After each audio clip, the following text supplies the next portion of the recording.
I can I can record. Yay. So, hello and how are you doing? I was just wondering if you could introduce yourselves. Sure. My name is Vanessa Winter, and I'm the co-writer and co-director of DEADSTREAM. I'm Joseph Winter. We're married, and I am the co-writer, co-director on DEADSTREAM, and I play Sean. Awesome. So it's really good to see you guys. I just wanted to ask a few questions. It's been a while since the film was released. I saw it at the film festival. I loved it. How does it feel now since time has passed? How do you think? What are your thoughts about the film now? Good question. I think the further the production gets away, the funner the movie seems. Really? I would agree with that. Yeah, I would agree with that. I just remember all the good memories. Also, I will say the more distance between the last time I've seen the movie and now, the more fondly I think of the movie, because it's fun to interact with people who are having a good time with the movie, and that would happen between festival screenings, and then we would go to one and have to sit and watch it, and then suddenly that bubble would start crashing down, and I'd start to be aware of the self-consciousness of certain aspects, like the insecure aspects for us with the movie. So it's kind of nice having that distance. Yeah, I think when you're the editor of the film, there is that tendency to right afterward, when you're watching it, to keep watching it through the editor eyes of seeing the mistakes or the things you couldn't fix or some problem areas or something like that. So yeah, I think the further it gets away, you get away from that, the more fun it is to just see people have fun with the movie. And I'm also really glad that people are just watching it, and that there's enough interest that we're having a Blu-ray release. That's really cool. Yeah, I actually know quite a few films that they're great films that actually don't get a release at all on physical media. So I think it really does say something great about Deadstream that you are getting a steelbook. There are some films out there that were never released at all. So I think you're doing pretty good.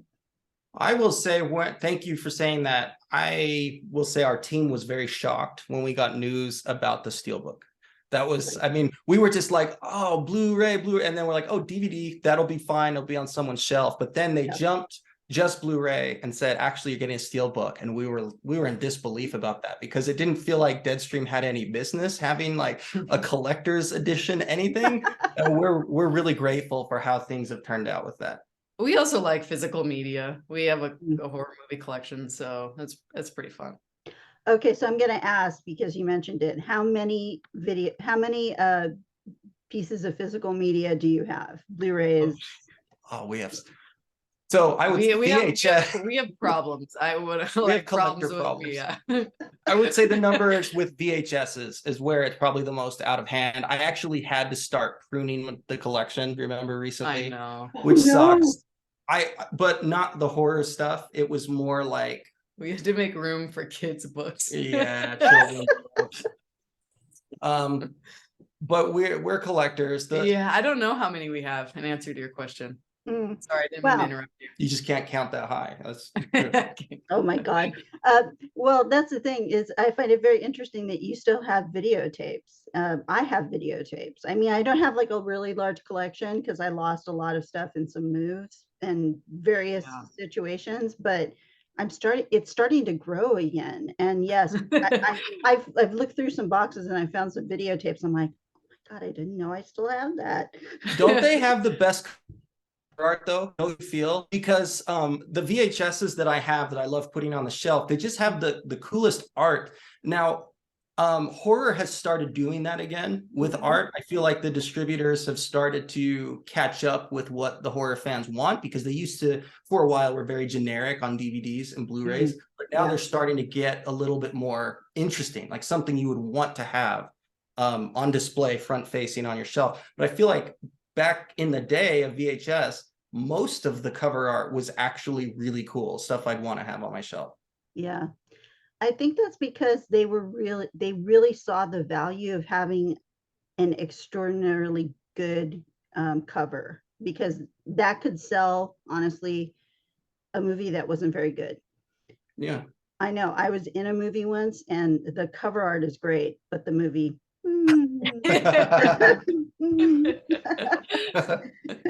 But that's the thing is, and I wanted to get a little into, I can see some horror collection stuff on the, so you guys are definitely big horror fans. What actually made you think you want to make a horror movie like Deadstream? Where'd the idea come from?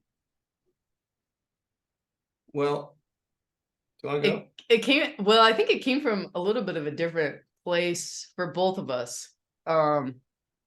Joseph, I think, had something in his mind with a particular character and tone, that I wasn't really, he would tell me about it, but I wasn't really taking it seriously until somehow it got floated that there would be an exploding head later in the movie. And then I was like, okay. And then I started kind of forming my own like version of the movie, something that was live stream and much more action packed. I don't know, but he had a separate movie that was very comedic based. Yeah, it wasn't the same character we ended up with. I was always going to play. So to back up, so horror was like inevitable. It was going to happen. That's the space that we were living in for years. And but this particular film, the objective here was, how do we get past the barrier of finances to get a movie off the ground? So we were looking at, what about a creative challenge of, if we were going to do found footage, something that we could film ourselves or pay for ourselves, what would that be? And that's where it started to formulate this particular movie and its different iterations. And then like tone and that sort of thing, that was just part of who we were and what we liked that we ended up putting into it.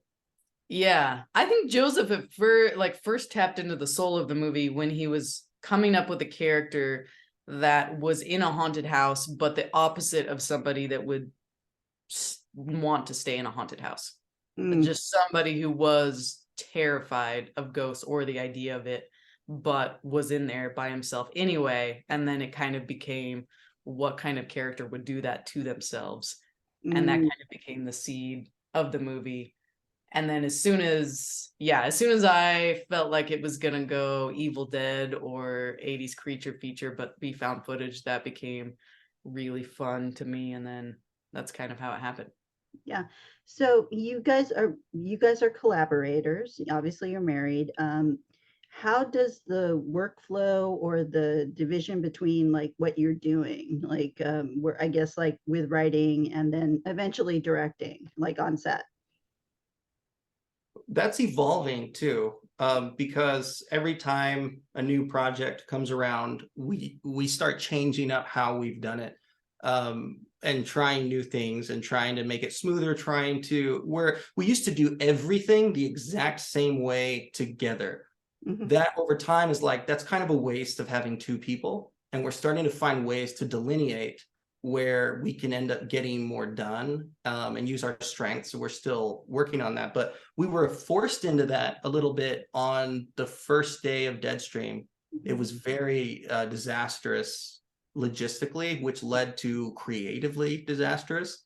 And when we regrouped, I as an actor was in over my head with the reality of what was actually happening. And Vanessa had to take the reins of what we had usually been doing together as co-directors in the past, and started to be like, I'm going to protect you as an actor more when you're here in your costume. And like just try to, like, people come to her specifically with questions and stuff. And so that delineation started to happen then. Yeah. I think the collaboration process kind of naturally evolved because we met in film school, and so we've always been writing and directing on our own, but giving each other notes and helping and bouncing ideas off of each other. And so I think over just we have been working together for almost 10 years before we started doing Deadstream. I think that just us collaborating and having our hands in each other's projects made it pretty easy to just kind of fuse together for Deadstream. In some ways, I was surprised at how during the scripting process, I thought we were going to need a captain or somebody making like the final calls. Yeah. But we ended up just doing it together. I think it was very much a fusion of both of us, and we ended up coming to the same decisions together. So that was kind of, it's cool to have that history in a way that you get to know each other well enough so that when you do have to come together, I don't know, it worked. Yeah. And so that's good to hear that you guys have been working together since film school. And that makes sense, to be honest, that you guys like have that kind of collaboration that works, that kind of not only works well together, but you can kind of improvise when you need to do different things. Yeah. Yeah. So how much fun was that shoot? It's fun looking back at it now that it's been 3 years since we shot it. Yeah. It was to me, from my personal experience, I didn't have all the cameras strapped to my body sitting in a bathtub for 14 hours. Yeah. Like Joseph did. But it was extremely stressful, extremely hot, all the movie making things going wrong. But we had such a great small crew. Our creature designer and our makeup effects artist were huge horror fans. Mm-hmm. And Melanie Stone, the co-lead, was also she's also really into horror. And so there was just this really fun aspect of everybody being there out of passion that's really rare on a film set.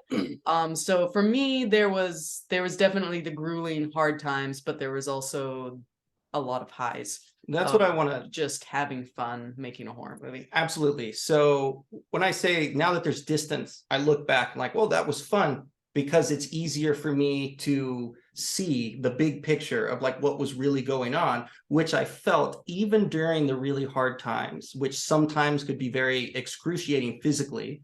There was a sense from the team that we were a team, and there was this incredible loyalty from everyone that I'd never felt before on a project. And everyone had each other's backs, and there were things that people stepped up to and volunteered to do when they did not have to. We were telling people we've worked way too long, and we were sending people home. We're just going to stay behind and get this thing, and people wouldn't go. And they were just so committed to the project, and that feeling was there the entire time. And that's the thing that I feel the most when I look back at the movie now. That being said, Joseph did spend 14 hours in a bathtub of dirty water, and he was also You do okay. He was also crawling around the ground in sub-zero weather for some. We shot in the middle of summer, like the hottest of hot weather, and then we also shot some scenes in October, outside shots. And for whatever reason, a huge snowstorm came in right before. And so the weather was really cold. So Joseph went through some pain for the character. I think a lot of people did, but in a way that it felt awesome because we were a team doing it together. Yeah, I mean, to be honest, like the entire film has like a real feeling of like, I hate to say the word fun, but there's a very like a real lightness, and that's what I think helps the audience enjoy it, even though some of the stuff is like, like there's the gross effects and like the violence, but it's always it's got this lightness to it that makes it so much easier to enjoy, which you guys managed to get that tone to really well. Thank you for saying that. What were you going to say? I was just going to say, it's really cool if the fun and the love of horror that we were having on set came across for the viewer too. Like if that actually happened, that's really cool. And it felt good for me to bring smiles to faces in a horror movie at a time when it felt like people weren't smiling enough, and just seeing how much people were able to have fun with it, even the parts that we took really seriously with the scares, that has made me really happy. Yeah. Oh no, well, I saw it at Beyond Fest. I watched it at home for the festival, but I saw it at Beyond Fest and people were just loving it. It was. So were you at the screening that we were at? I was, and I was one of the people who was screaming, and I was just like, something happened, and already seen the scene like a number of times. So I totally knew it was coming, but I'm still like, ah! I did the whole full voice scream because it just worked so well, and people were just enjoying themselves in the theater that it was so much easier to like just really get into it and like be able to enjoy yourself.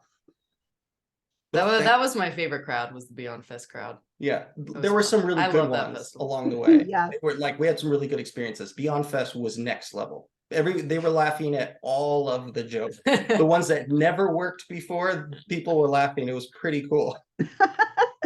Yeah, Beyond Fest has a really strong horror audience. Like, they do a lot of other types of genre picks and stuff, different things. Like they had RRR there last year. They're showing, Tollywood films, but the basis of the Beyond Fest audience is really horror. There's like a lot of people who just adore horror so much that this movie, that's why the movie played so well, because it was a real horror audience. They're big hardcore fans who saw everything you guys were doing and were like, God. I'm so glad we got to be there for that, because there was an overlap where we may not have been able to go, but I'm really grateful we were able to make it work. Yeah, I'm so glad you guys were there. And I know it's important sometimes for filmmakers to actually like see an audience, how they react to a film. And, it's obviously gratifying, but it's different in a way. It just kind of really, I don't want to say it's a reward, but it definitely kind of affirms that, what you're doing is something that the audience is really responding to, I think. Yeah. I agree.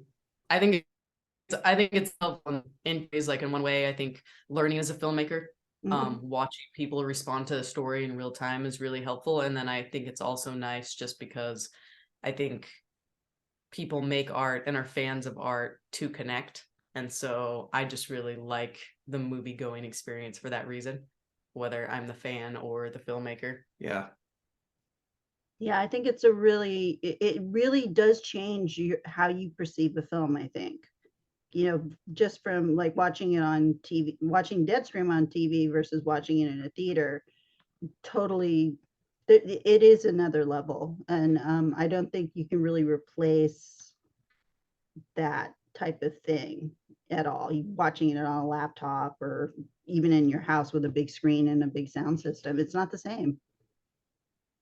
I agree. Very grateful for the experience that we got to do that several times. I didn't know when we were making the movie that was just cast and crew screening, maybe, but we didn't think beyond that it would have like a theater opportunity for us.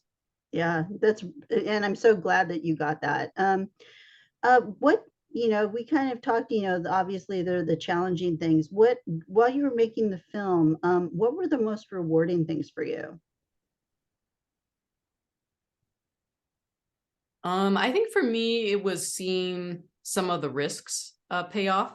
So there was some tonal risks that we were taking with trying to, I think with it's a combination of both. One is that the main character ends up actually fist fighting with a ghost.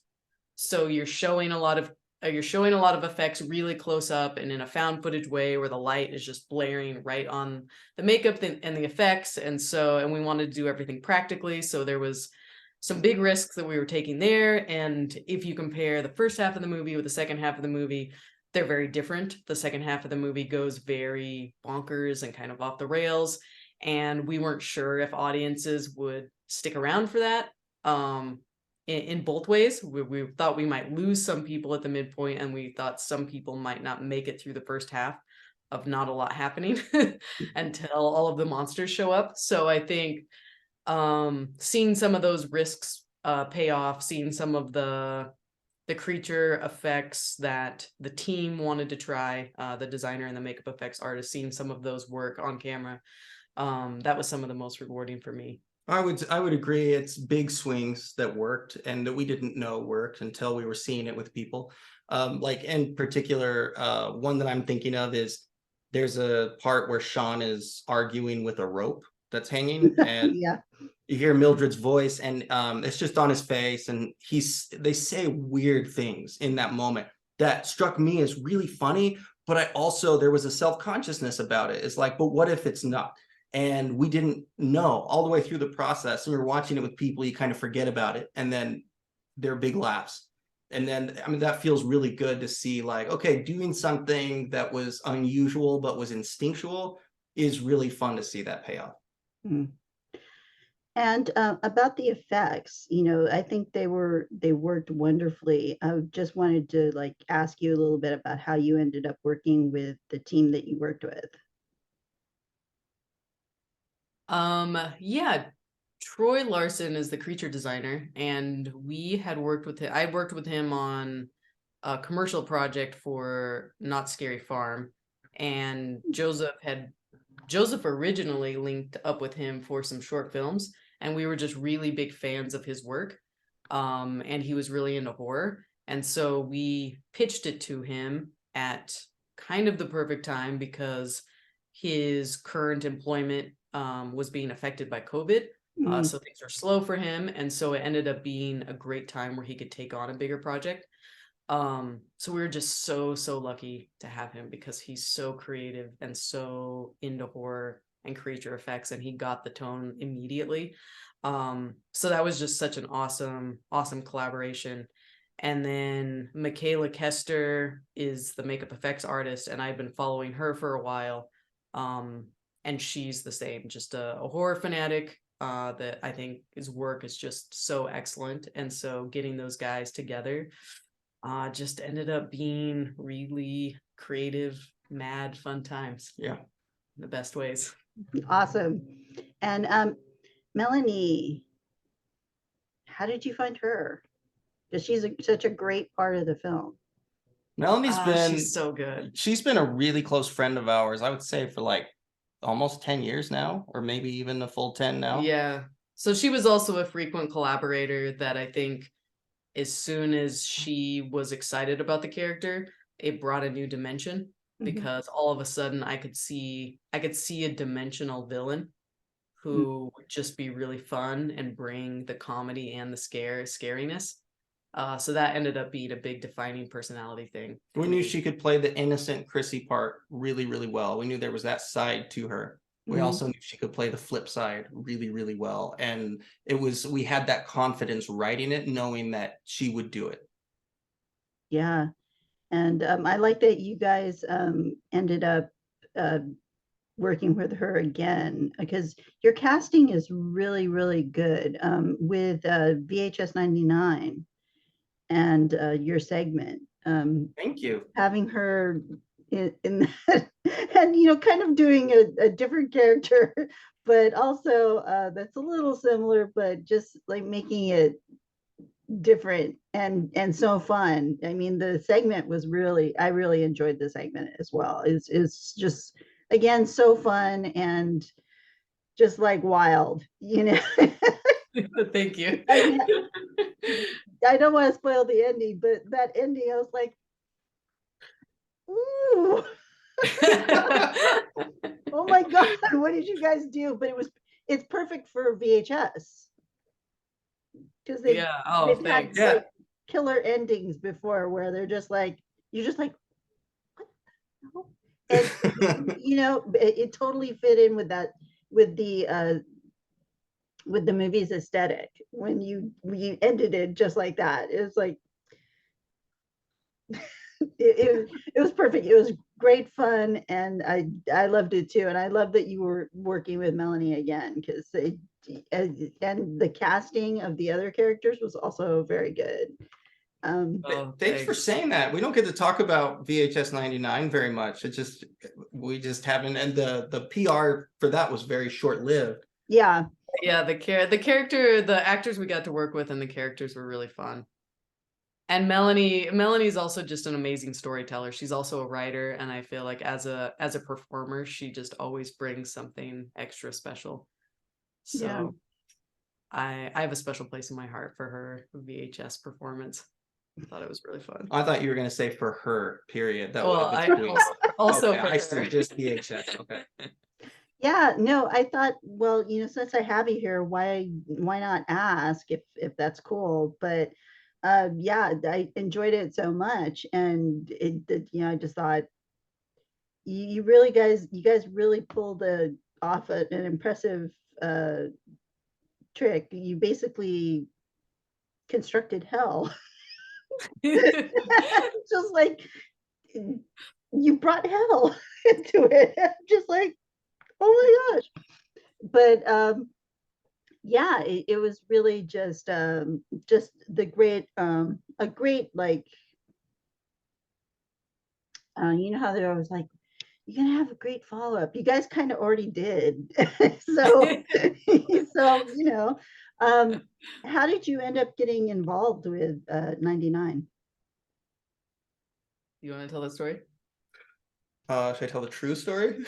Yeah, tell the true story. And so It's a true story. And I was talking to Sam Zimmerman of Shudder, and this was right after Deadstream premiered at South by. No, it was right before it premiered at South by. The movie, no one had seen it besides just some screeners. And anyway, I just blurted out, I really want to be involved with a VHS movie in the future. Just floated it. It was kind of awkward, but he's like, he told us there might be something in the works, and then we even followed up with I sent a follow-up email, and it was just something, a shot in the dark of, hey, remember when we talked about VHS? Just wondering if that was real. No, I didn't say it like that. It was something like that, but he didn't respond for weeks. So we just were like, all right. I was like, oh, yeah. But the thing is, I guess that's just how stuff gets made. I mean, you just got to do that. You got to make yourself uncomfortable. And that's just the sad reality. But then I think the end of the story is, I think a spot opened up, and he was actually serious and thought of us and recommended us, and that's how we got to be a part of 99. But also because we brought it up. Like, I honestly think, like, there's I'm saying this because if somebody reading or listening or whatever, like, you got to be aggressive and follow up, as uncomfortable as it is for sensitive artists to do that. It's necessary for opportunities to be created. Yeah. And it's a great point. I mean, if you don't ask, you don't get. Yeah, it's true. And I think that's a very important point, that because artists, they're sensitive. They're like, well, what if people don't like what I do, and what I do is not important enough, I'm not well known enough. I think that's a good message to let people know that yeah, it works, and you were in the right place at the right time to ask that question, certainly. Yeah. So you guys took advantage of that opportunity, which is great. Yeah, we had fun. It was fun. We also love VHS, so it was really cool to get to be a part of it. Yeah. So you're a fan of VHS. Me too. Yeah. I really thought what you did perfectly fit into 99 in particular, but in the series itself, I thought it really worked. Thank you. Thank you. Yeah. I'm excited to see the next one. Oh God, me too. I heard it's gonna I heard it's gonna swing dark, which is kind of fun. Ooh, darker. Darker, yeah. Darker, yeah. Yeah, it's pretty dark anyway, so I'm just like, whoa, how dark is 99 had some lightness to it Yeah. at times, and I think this one, maybe we shouldn't even say that, but I think this one may not have that at all. I don't know. We don't actually know, though. We're not reliable sources. So okay. And if you had any advice to people who were up and coming, or people who want to make a film, what advice would you give them?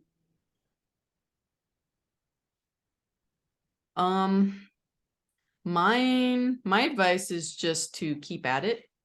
I think that it's hard to get a film off the ground, and it never happens as fast as you think it's going to happen. And I think that also doing stuff in the meantime, like you may have your project that you really want to do, but I think that still creating, even if it's just little shorts that only a small number of people will see, I think that just keep going at the craft, and eventually the opportunities will align. But I know for a lot of filmmakers, it can be really frustrating waiting for that to happen. So my advice is just keep going. Yeah. My advice is, I know there's a lot of talk about you can shoot a movie on your phone and it doesn't really matter what you use these days. There is some truth to that. However, I will say if you're like, I want to make something for distribution, for potential money making and take a risk in that way, the way camera equipment is now, it's not that expensive relative to what it used to be. And if you're putting some money up, filming something in such a way that it looks professional and is distributable is really important, so you can maximize your investment. And a lot of people think that if they're doing low budget, it needs to inevitably look low budget, but it doesn't. There are ways to like get good sound, and then invest in a camera rental. That's what I think. And do you guys have anything in the works right now? Yeah, nothing that we're allowed to announce yet, but I think after the strike, there'll be hopefully there'll be a press release shortly after. But I think that if you enjoyed our other 2 films so far, I think you would enjoy this one. More horror. Yay! Very happy to hear that. But I'd be interested if you guys just made a straight comedy. I would totally be interested because I'm sure it would be very funny. Oh, thank you. Oh, thanks. Yeah. Really nice. I think you guys could turn your hands to just about anything. So that's just my opinion. Thank you. But yeah. Well, this is my favorite interview. Well,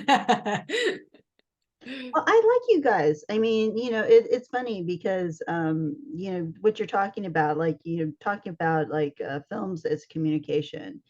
Brandon Cronenberg, that because who I've interviewed a couple of times before, he says that it's his communication. His films are his communication with the world. He wants to have a conversation with the audience, and he wants to hear what people think. So yeah, I think you're on the right track, to be honest. Thank you. Oh, that's cool. Yeah. Well, I'm gonna let you go, and it's so nice seeing you and talking with you and asking you some questions, and have a good day. Yeah, you too. Bye, Dolores. See ya. Thanks, Dolores. That was great. Thank you. Okay, I'm gonna